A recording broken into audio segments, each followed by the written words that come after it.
Nurses are educated to preserve lives, but what transpires when they observe something not of the living?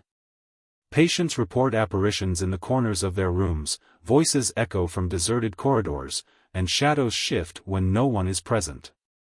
These are not mere spectral tales, they are authentic accounts from nurses who never anticipated encountering the supernatural. After hearing these stories, your perception of hospitals may be forever altered.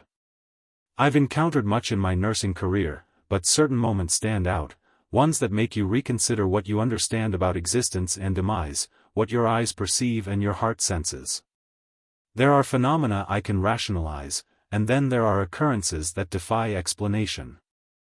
I've experienced both in abundance, but a select few instances will remain with me indefinitely.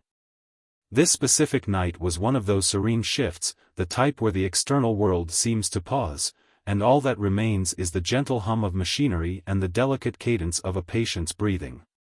It was late, well beyond the usual commotion, and I was seated at the nurse's station, monitoring my patients, ensuring everything was proceeding smoothly.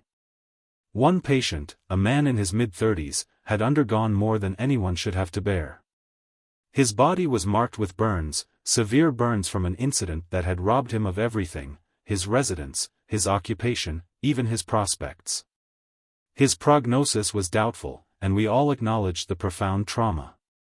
The harm to his skin and his psyche was something I couldn't even fathom. He had been mostly comatose during his stay, and when conscious, he seldom communicated. However, this night he was conscious, and I detected something peculiar. He was upright in bed, his eyes wide, his attention fixed on the vacant area at the foot of his bed.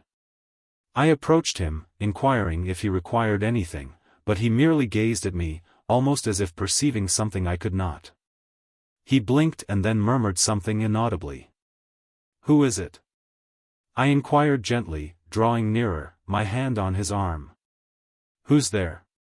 He turned to face me, his complexion ashen and taut, but his eyes, they were so intense. "My friend," he uttered softly. "He's here. He wants me to accompany him."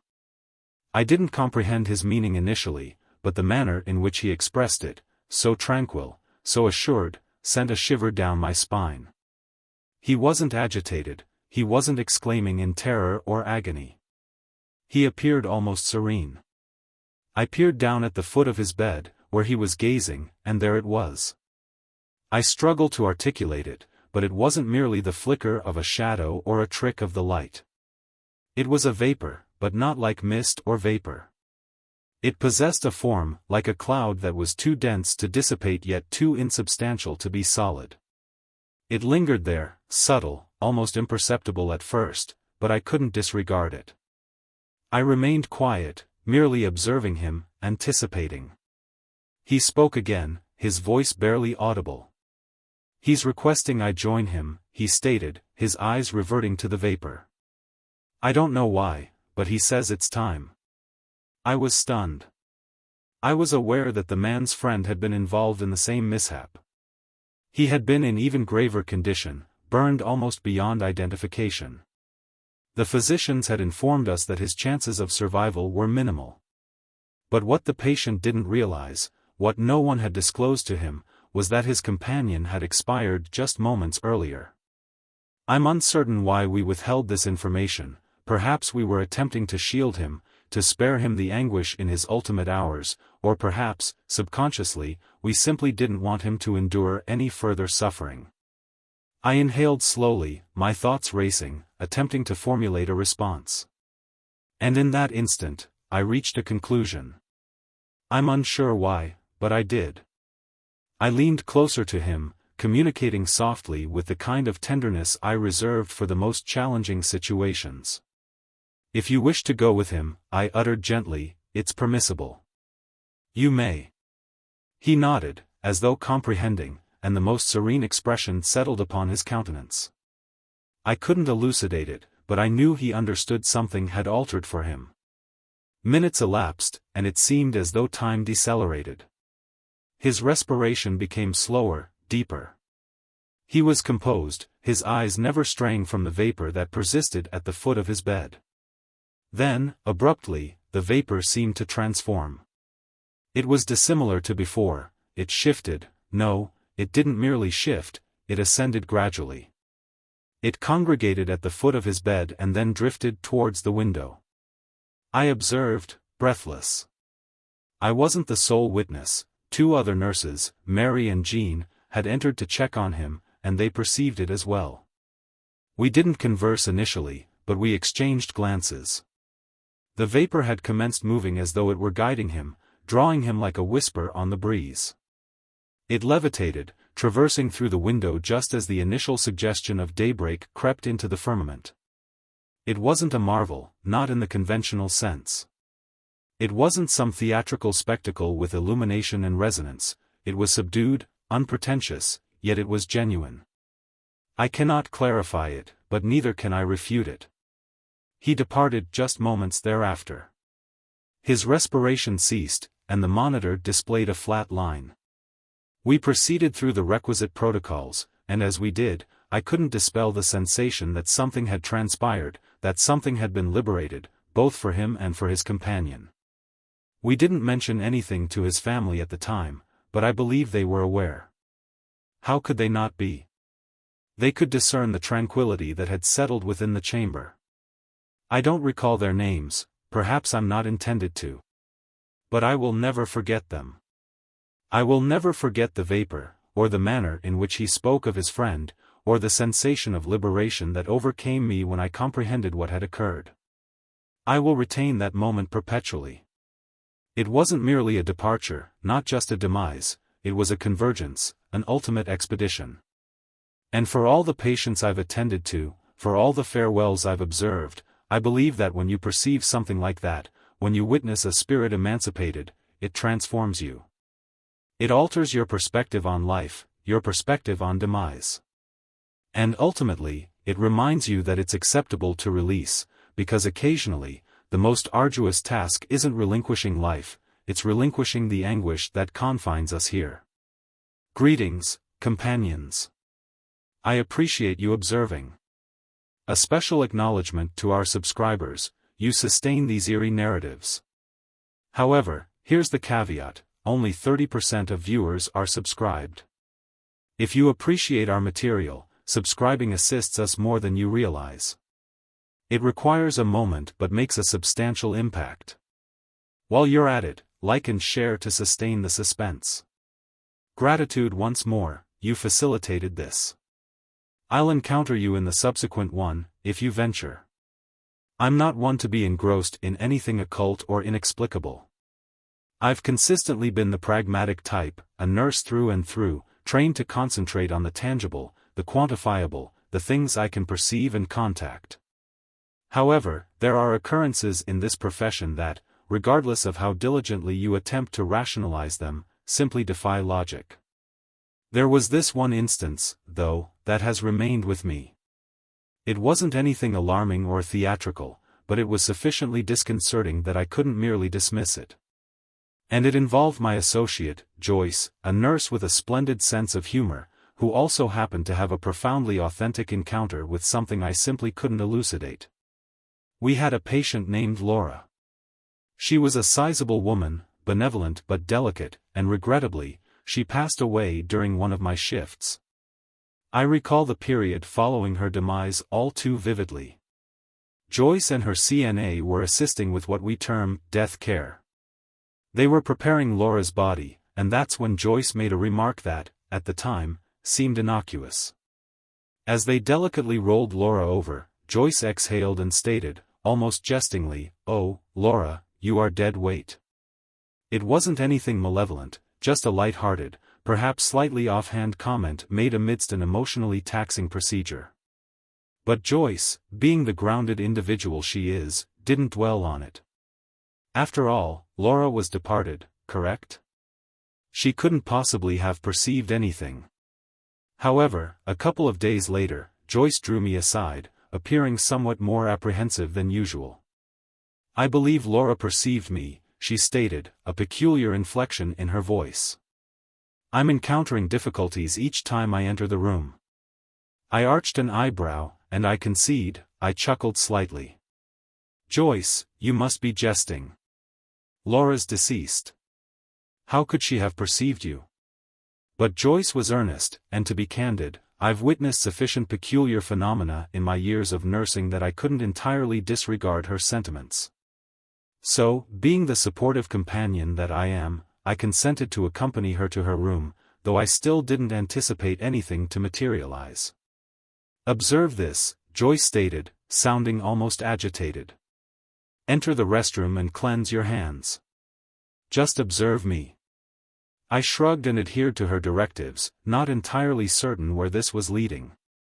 I complied, glancing back through the ajar door as Joyce remained outside, likely anticipating I'd dismiss it with laughter. I proceeded with my task, cleansing my hands just as I would on any other occasion, and everything was impeccably normal. However, upon concluding and looking up, Joyce entered the restroom and barely crossed the threshold before the door slammed shut with a resounding thud. Startled, Joyce recoiled, and I was no less astonished. We both stood there, gazing at the door for a moment, uncertain how to interpret it.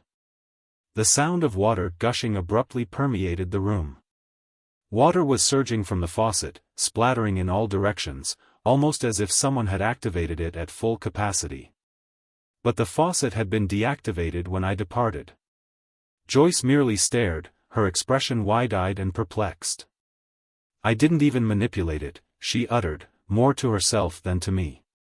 Now, I'm the type of individual who relishes deciphering things. I'm a nurse, after all. But this defied logic. After several days of this, it became evident that it wasn't going to cease spontaneously. Joyce had a notion, though, although I wasn't convinced it would be efficacious. "I believe Laura perceived me," Joyce stated one afternoon. "I believe she's resentful towards me for what I uttered. I must extend an apology to her." I endeavored not to laugh at the preposterousness of it. "Joyce, come on, she's not present," I stated. But Joyce was resolute. "No, I genuinely believe she's perturbed. I must apologize, or this will never conclude." Consequently, each day prior to entering the room to cleanse her hands, Joyce would stand in the threshold and articulate, "Laura, I didn't intend it maliciously. I didn't intend to distress you." And each time she uttered that, I could discern a modicum of the tension dissipate from her countenance. It wasn't instantaneous, naturally, but after a week of quotidian apologies, earnest, if somewhat ludicrous-sounding apologies, something altered. The door ceased slamming, the water ceased gushing. It was as though the tension had dissipated, and with it, so did whatever had been instigating the disturbances. And just like that, everything desisted.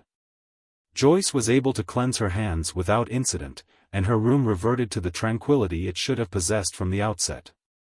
Reflecting on it, I still lack a rational elucidation for what transpired. But I do comprehend this: there was something within that room, and Joyce reconciled with it.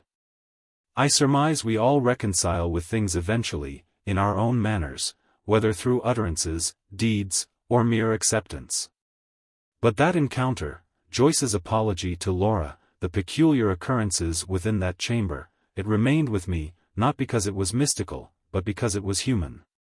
It was a comprehension, a nexus, a reminder that occasionally, even subsequent to demise, we're not quite prepared to relinquish the individuals who attended to us. Even if they're not present to perceive it, we still feel the imperative to articulate those words: "I'm remorseful. I didn't intend it. I trust you absolve me." Having toiled in medical facilities for numerous years, more stories have been recounted to me than I can retain. Certain ones have been embellished, distorted through time, magnified by imagination. However, this particular one, I encountered firsthand, and I am not predisposed to fabricating events. It occurred on the 5th level of the neurology unit, typically a serene environment punctuated by the rhythmic hum of monitors and the muted discourse of nurses exchanging notes at the station. The day in question was unremarkable, merely another shift, another collection of patients, another few hours elapsing. I was seated at the desk when I observed a gentleman attired in white scrubs traverse the double doors. He wasn't hurrying, nor was he hesitating. he was simply proceeding with purpose, as though he belonged there, the type of presence that doesn't elicit a second glance. He proceeded directly into room 509. Nothing peculiar about that, correct? Except room 509 was vacant, no patient, no scheduled sanitation, no rationale for anyone to be present. I tarried a minute, perhaps two. The individual never re-emerged. Inquisitive now, I arose, ambulated over, and nudged the door ajar. Nothing. No one. The chamber was precisely as it had been earlier, bed prepared, apparatus untouched, the atmosphere tranquil and undisturbed. Now, it was peculiar. I exited, retraced my steps to the double doors, and unlatched them. Just outside, at the ingress, two respiratory technicians were conversing, engrossed in their dialogue. I inquired, "Excuse me, did you observe a gentleman in white scrubs traverse here just now?" They paused, exchanged glances, and gesticulated negatively. "No one has traversed," one of them stated. "We've been stationed here throughout." I didn't articulate much, merely nodded, and returned to my station. The entire episode weighed heavily on my mind, though. I'm not readily intimidated, but this wasn't something I could dismiss. Subsequently, when my colleague returned from luncheon, I mentioned it to her in passing, anticipating perhaps a shrug or a perplexed expression. Instead, she merely sighed. "Oh, that's likely re." I must have appeared as bewildered as I felt, because she continued, barely glancing up from her chart, "Re was an LVN here years prior, one of the veterans." However, then certain revelations emerged. He was implicated in harming a juvenile. It was all but conclusive that he'd be apprehended. Consequently, one day, he entered room 509, unlatched the window, and leaped. She paused. "They assert he perished instantaneously." I merely stared at her, anticipating a punchline, a smirk, anything to denote she was jesting. But she wasn't.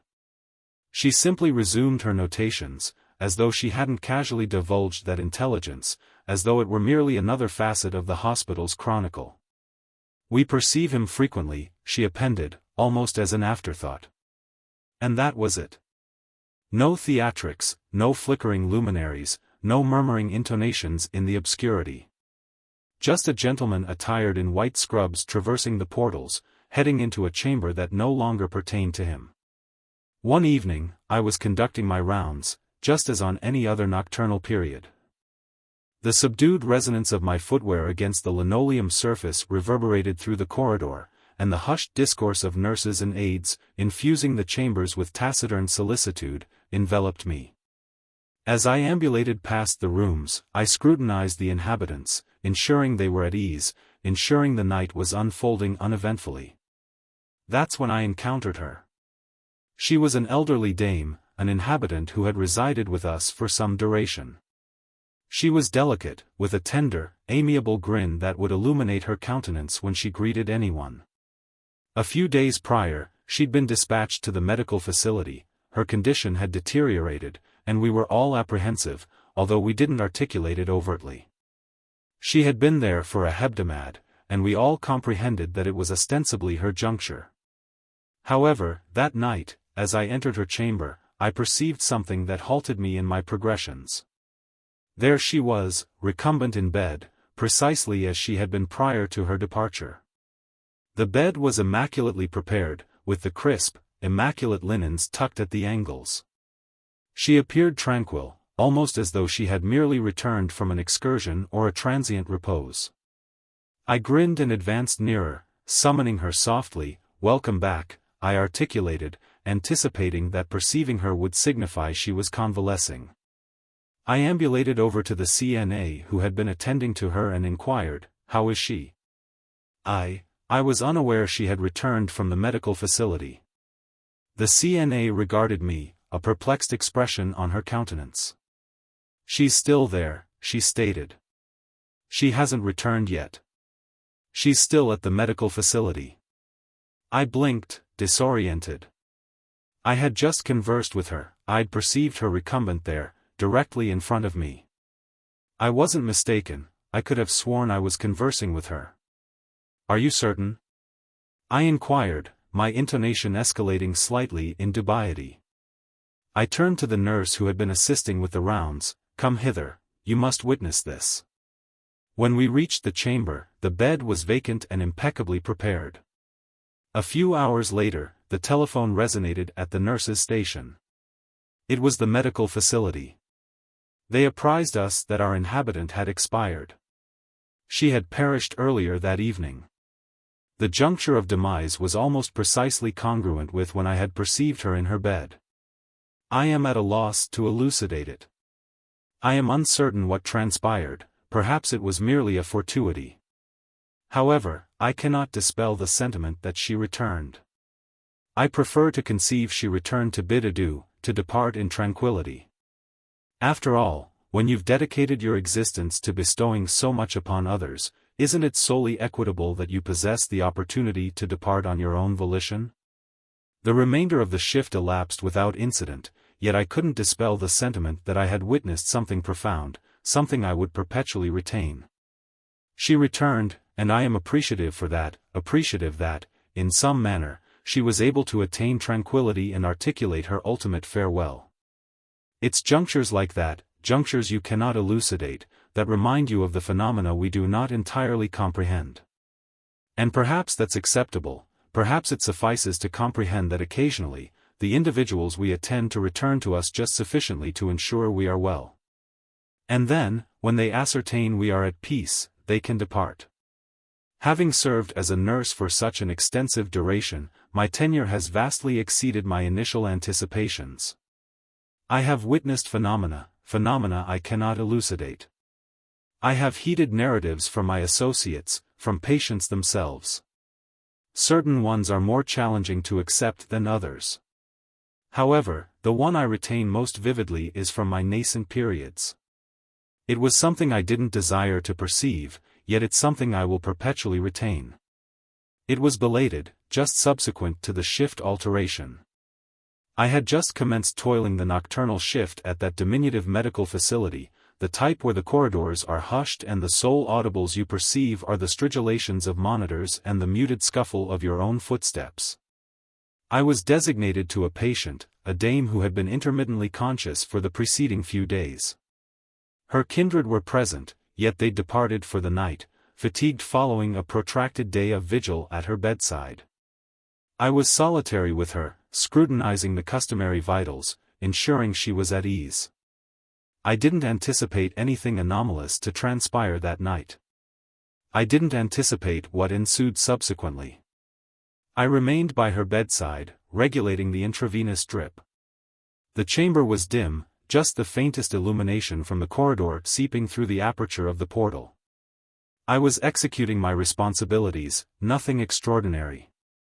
However, then I perceived it. I was uncertain how to interpret it initially. A faint vapor, almost diaphanous, emanated from her physique. It wasn't dense, nothing akin to smoke. It wasn't a flicker or a penumbra, nothing that could be readily misconstrued. It wasn't a frigid zephyr or an abrupt gust of air. It was more akin to her very essence being liberated. I congealed, my digits, which had been delicately regulating the intravenous, suspended mid-motion. I observed as this vapor, almost spectral in essence, emanated from her thorax, coiling upward into the atmosphere. It wasn't alarming in the sense that it was malicious or menacing, yet it was peculiar. I was uncertain what I was perceiving. My cardiac muscle commenced to pulsate more rapidly. I could sense the pilus on the nape of my neck elevate. Yet there was no resonance, just the subdued, rhythmic stridulation of the cardiac monitor. And yet, I comprehended. I comprehended something had transmuted. Her affliction had concluded. For a moment, I couldn't mobilize. I couldn't avert my gaze from the vapor that gradually evanesced into the ether. It wasn't theatrical or overt, not the type of phenomenon you peruse in spectral narratives. It was taciturn, deferential even. There was no grandiose exhibition of luminosity or sonority, just this subtle emancipation, as though something had shifted in the atmosphere. I didn't desire to accept it. I didn't desire to concede that I had perceived something I couldn't elucidate. Yet there it was, and in that instant, the chamber felt disparate. The ponderousness that had been burdening her, burdening all of us, dissipated. I am at a loss to delineate it. It was akin to observing someone relinquish the encumbrance they had been bearing for such an extensive duration. The anguish had departed from her. I am uncertain how protracted I remained there, engrossed in my cogitations, my digits still clasping the chart at the foot of her bed. My intellect was racing, endeavoring to comprehend what I had just witnessed. And yet, the elucidation was unequivocal. I had perceived her emancipation, not in a manner you'd discern on a medical chart, not in a manner you'd elucidate in textbooks, yet it was manifest she was at peace. The monitor displayed a flat line shortly thereafter, yet I wasn't astonished. The vapor had been her liberation, her ultimate exhalation, metaphorically or otherwise. I wasn't apprehensive, though, not any longer. In those nascent periods, I utilized to reassure myself that it was not merely my fatigued intellect deceiving me, or perhaps some gaseous emission from the medical apparatus. However, as the years elapsed, as I perceived it recurrently, I comprehended something. I comprehended that each juncture it transpired, it wasn't a haphazard occurrence, it wasn't merely a fortuity. And I assimilated to accept it. My associates, my fellow nurses, perceived it as well. Over the years, we would exchange taciturn dialogues concerning it during the intervals between shifts. There was invariably a sense of comprehension. We didn't converse about it in a manner that would render us as deranged, yet we comprehended. We comprehended that when that vapor emanated from a patient's physique, it wasn't something to be affrighted of. It was the cessation of their affliction, it was their liberation, an ultimate exhalation departing them. I have perceived it more junctures than I can enumerate presently, and each juncture, I recollect that inaugural nocturnal period. And each juncture, I accept it, because I comprehend it's not solely concerning demise, it's concerning tranquility. And I cannot conceive of anything more exquisite than that. The initial juncture was petrifying, affirmative, yet presently it feels innate, as though it's merely the manner phenomena are intended to be. Individuals expire, affirmative, yet they are liberated as well, liberated from anguish, from trepidation, from everything that had detained them hither. And in that vapor, I perceive the ultimate fragment, the instant they're unencumbered. I never permitted it to intimidate me again. Instead, I permitted it to remind me why I am present, why we are all present, to attend to them, to render them at ease, and to be present in their ultimate instance. And when that vapor emanates, I comprehend they are no longer afflicted, they have departed to where they necessitate to be. And that is all I necessitate to comprehend. I extend my gratitude to all of you for accompanying me on these sojourns. Your patronage signifies everything, and I relish perusing your rejoinders and personal encounters in the annotations. If these narratives sustained you on the periphery of your seating or bestowed upon you frisones, kindly actuate that like toggle and contemplate subscribing for additional spectral narratives. Have you ever encountered something analogous, or perhaps you possess your own inexplicable narrative to impart? I would relish to heed your cogitations in the annotations beneath. Each of your narratives augments another stratum to our burgeoning collective of horror aficionados. And if you surmise someone else might relish a salutary trepidation, do not neglect to disseminate this video with them. Remain vigilant for additional spine-tingling narratives, and recollect, occasionally the most alarming narratives are the ones that could transpire to any of us. I extend my gratitude once more for observing, and I will encounter you in the subsequent video, if you venture.